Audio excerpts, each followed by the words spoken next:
ఇప్పుడే జీ5 app download చేయండి. చూడండి మీ ఫేవరెట్ టీవీ షోస్ ఎప్పుడైనా ఎక్కడైనా. నోరు అదుపులో పెట్టుకొని మాట్లాడు. మా పిన్ని అంటే ఏమనుకుంటున్నావు? కన్న తల్లి కంటే ఎక్కువ. అలా బిల్డప్ ఇస్తుంది. సొంత తల్లి అని చెప్పుకుంటూ సవతి తల్లి కంటే నీచంగా దారుణంగా ప్రవర్తిస్తుంది. ఇలాంటిది అమ్మ అనే పదానికే మాయని మచ్చ. Stop it Sita.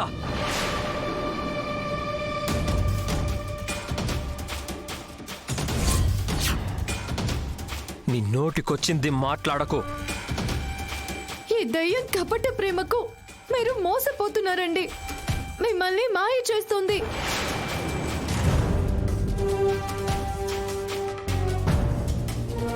పిచ్చి పిచ్చిగా మాట్లాడక సీత. మా వదినంటే ఇంట్లో ఒక గౌరవం ఉంది. అది గౌరవం కాదు, మీ బానిసత్వం. మిమ్మల్ని అందరినీ తన గుప్పెట్లో పెట్టుకొని ఆడిస్తుంది.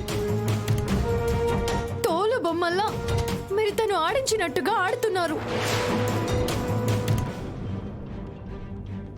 మా పిన్నిని ఏమైనా అంటే ఊరుకోము. నన్ను అన్నేను పిన్ని ఎంత ప్రేమగా పెంచిందో నీకు తెలుసా? అన్నయ్య కోసం ప్రీతి కోసం మా పెద్దమ్మ మళ్ళీ పిల్లల్ని కూడా కనలేదు. అంత గొప్పది మా పెద్దమ్మ. వీళ్ళ కోసం తను పిల్లల్ని కనడం మానేయలేదు. పిల్లల్ని కంటే తన అందం ఎక్కడ చెరిగిపోతుందోనని ఆ అందాన్ని కాపాడుకోవడం కోసం అమ్మ తనాన్నే వదులుకున్న నీచమైన మనిషి ఏమే. సీత రామ్,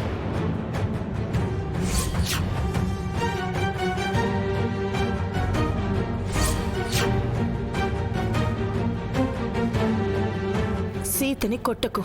తను మీ గురించి నీచంగా మాట్లాడుతుంది పిన్ని. తను మాట్లాడట్లేదు, తనలోని పిచ్చి తనతో అలా మాట్లాడిస్తోంది. తన మాటలకి నేనేం ఫీల్ అవ్వడం లేదు. తన పిచ్చిని అర్థం చేసుకున్నాను. మానసిక స్థితి సరిగ్గా లేని రోగులు ఇలాగే ప్రవర్తిస్తారు. అది మనం అర్థం చేసుకోవాలి రామ్. ఎవరికి పిచ్చి? నీకు పిచ్చి, అందం పిచ్చి. ఇక్కడున్న అందరికీ పిచ్చి. మీరే మతి తప్పిన మానసిక రోగులు.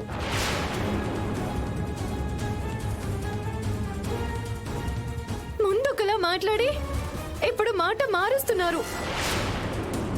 మా ఆయన్ని మోసం చేస్తున్నారు. ఆపో. నీ ఇష్టానికి మాట్లాడకు. తనని మనం ఆపాలన్నా ఆపలేము రామ్. పాపం, తనలోని పిచ్చి తనని డామినేట్ చేస్తోంది. తనని కంట్రోల్ తప్పేలా చేస్తోంది. తప్పు తనది కాదు, తన పిచ్చిది. మళ్ళీ నన్ను పిచ్చిదంటావా? చూడు నేనేం చేస్తాను. సీత వదులు. వదులుతావా లేదా? సీత వదులు. ఈ రోజు ఈ మహమ్మారిని సీత, వదులు. చూస్తాను. సీత వదులు. పిసికి చంపేస్తాను. చెప్పే సీత, సీత వదులు. మహాలక్ష్మి చచ్చిపోతుంది. అమ్మా సీత వదులమ్మా. అమ్మో, ఈ పిచ్చి పెద్దమ్మని చంపేస్తాను. సీత వదులు. సీత, మీ పిన్నిని కాపాడరా, లేకపోతే ఆ పిచ్చిది చంపేస్తుంది. జీ5 యాప్ డౌన్లోడ్ చేసి అన్ని ఎపిసోడ్స్ పూర్తి ఉచితంగా చూడండి.